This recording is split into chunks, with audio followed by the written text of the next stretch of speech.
Go away, you useless wife who can't even do chores. I sat on the floor, feeling small and insulted, while my mother-in-law stared at me angrily. We don't need you. You always look sad. You're just a burden. My sister-in-law, who never helps at home, said mean things. Wait a second, Morris. Your mom and sister are being too mean. I tried to say, but before I could finish, even my husband Mauricio looked disappointed in me. My mom and sister are right. I don't need a wife who can't do chores and work. I have a young girl who helps part-time and is much better. Pack your things and leave, Mauricio said firmly. All three of them kept saying hurtful things, calling me a bad wife. I clenched my fists, feeling angry. After using me all this time, how could they be so mean? Just you wait.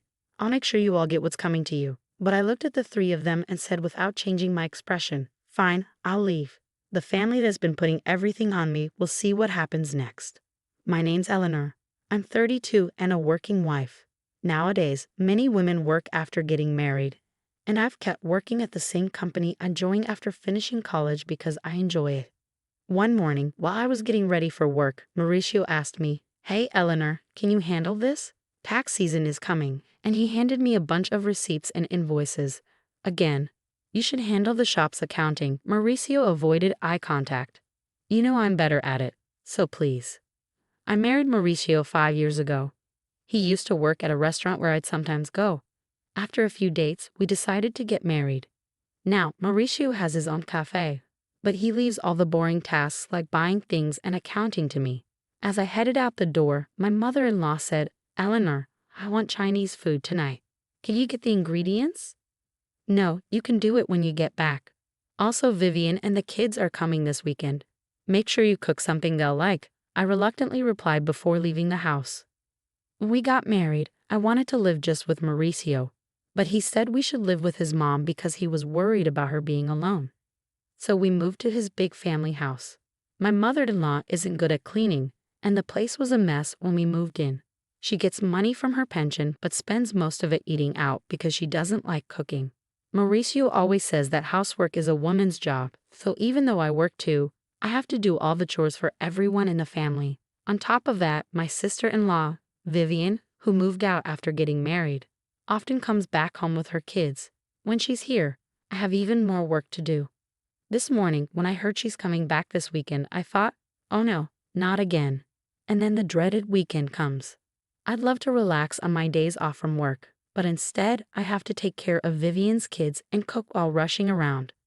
Vivian drops a big news on me. "Eleanor, by the way, I'm getting divorced and moving back here with the kids next month. Just so you know." "What? Are you serious? Got a problem with that?" No, that must be hard for you. When are you moving back?" "As soon as I can." My sister-in-law is coming home with her kids. At first, I'm surprised, but then I think it might be good because Vivian used to be a housewife, so she might help with the chores.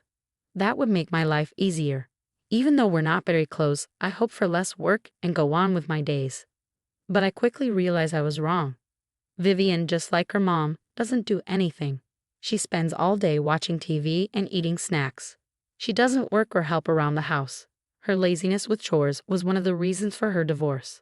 Now I have to do all the chores, even making meals for her fussy kids and getting them ready for school. As time goes on, my job gets busier with a new project needing more hours and early mornings. The house gets messier and messier. Coming home to a messy house is really disappointing, but everyone keeps asking, "When's dinner?" Or saying, "You're so slow." To make things worse, Vivian and my mother-in-law start making rude comments. "Eleanor, the laundry is piling up. Just because you work doesn't mean you can be lazy." But I'm busy too. When I try to explain, Vivian interrupts, talking back to your mother-in-law. "You're so brave, Eleanor. And you've been buying all the meals. That's not good for the kids. If you're home, can't you help a little?" What are you saying? Mauricio owns a business. You don't have to work. You're just selfish. So be a perfect wife. I couldn't believe it, and they acted like it was normal. That night, I was so mad I could burst. So I talked to Mauricio. "I'm busy with work, and neither your mom nor your sister is helping with the chores. Are you saying bad things about my mom and sister Eleanor?" Mauricio looked at me angrily. I said surprised, "No, that's not it. But I can't do all the chores alone." Could you help me a bit? I'm busy with my business. You might not get it because you have an easy job in an office, but running a business is tough. And isn't housework a wife's job? Don't expect me to help. Are you serious? Mauricio just goes to sleep, leaving me upset. But then I get an idea. I think of something good. I quickly grab my phone and order some things online before going to bed. A few days later, a bunch of new gadgets arrive. A machine that washes and dries clothes, a robot that cleans, and kitchen tools that cook by themselves. If no one's going to help me, I'll use these gadgets to make my chores easier. While the delivery guys bring in the new washer, my mother-in-law and sister-in-law arrive. You bought a new washer without asking. The old one still works. But it's old, and this will make laundry faster and easier, I argue. What's all this? A cleaning robot and cooking gadgets. Eleanor, come here. They call me to the living room, where they're sitting on the sofa, and I'm told to sit on the floor. Mauricio is there too, sitting with his mom, looking pleased. What's happening? I ask. My mother-in-law yells. What do you mean? What's happening? You spent all this money on lazy gadgets with the household money. What were you thinking? I thought it would help with chores. It's not about helping. People these days rely too much on machines, my sister-in-law adds. Exactly, Eleanor. And those are fancy items. The ones we have still work. You're just wasting money because Mauricio owns a business. She stares at me, and Mauricio agrees. But you're just making things easier for yourself.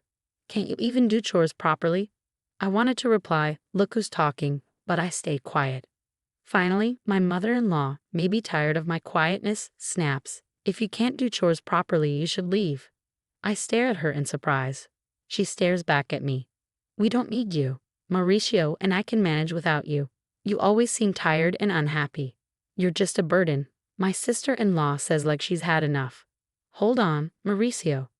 Your mom and sister are being too mean. When I look to Mauricio for support, he looks down at me and says, they're right.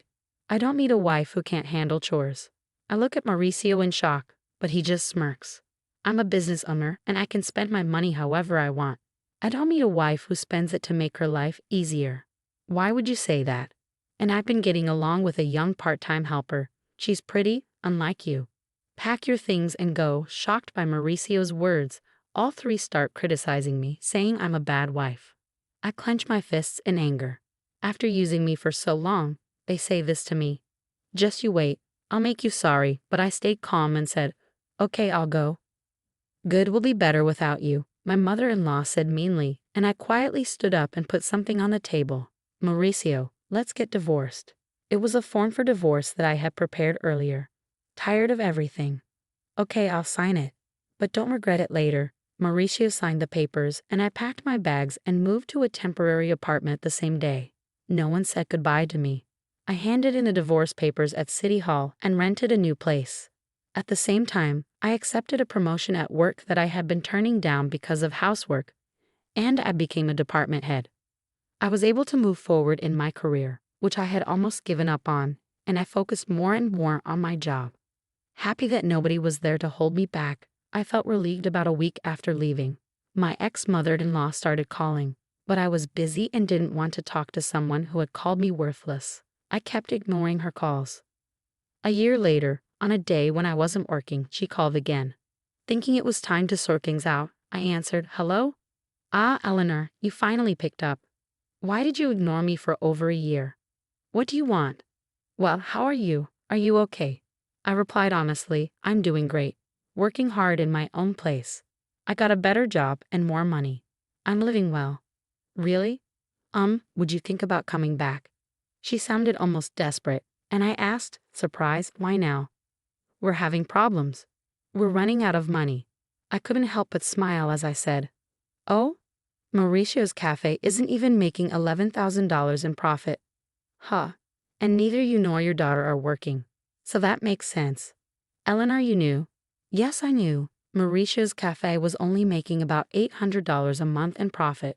I handled the money, so of course I knew. Mauricio's cafe was only making about $800 a month in profit. I handled the money, so of course I knew.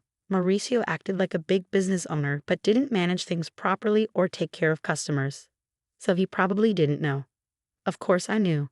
I was the one doing all the money stuff and keeping track of what we had. What? Why didn't you tell us? I didn't know you were a big manager at a company and giving so much money for us to live. Yeah, I was giving over $3,000 every month. That's how we all managed. I was adding my money to help because I knew Mauricio's shop wasn't making much. Maybe Mauricio realized he couldn't handle things without my money after I left. Please, Eleanor, come back. Oh, by the way, what happened to Mauricio's shop? Ignoring my ex-mother-in-law's request, I asked, is Mauricio's shop closing next month? Even the part-time helper left him. It's not surprising with such bad management, he can't run a business. And he's too proud to do what he needs to do. No woman would want to be with a man like that. I laughed, and my ex-mother-in-law didn't know what to say. Can we finish? I'm busy, she quickly said. Also, the house has been a mess since you left. She said the house was a mess because no one was cleaning. The house was messy. Nobody was cooking, so they had to buy meals, and they couldn't even buy a new washing machine. It would have been nice if you left those machines, ex-mother-in-law says. What are you saying? Those lazy machines? And why can't I take what I paid for? I shouldn't have said that, but I never thought the house would get like this just because nobody was doing chores, I said, getting a bit annoyed. Isn't it strange that 3 grown-ups can't handle chores?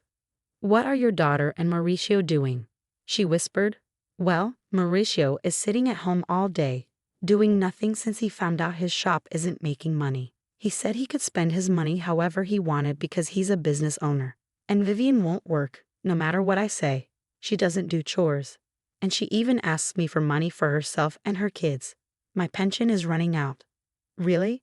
Your daughter told me she didn't need me because she had you, I said coldly. My ex-mother-in-law tried to be nice again. Please, Eleanor, my pension isn't enough for us anymore. I don't want to go back to that house.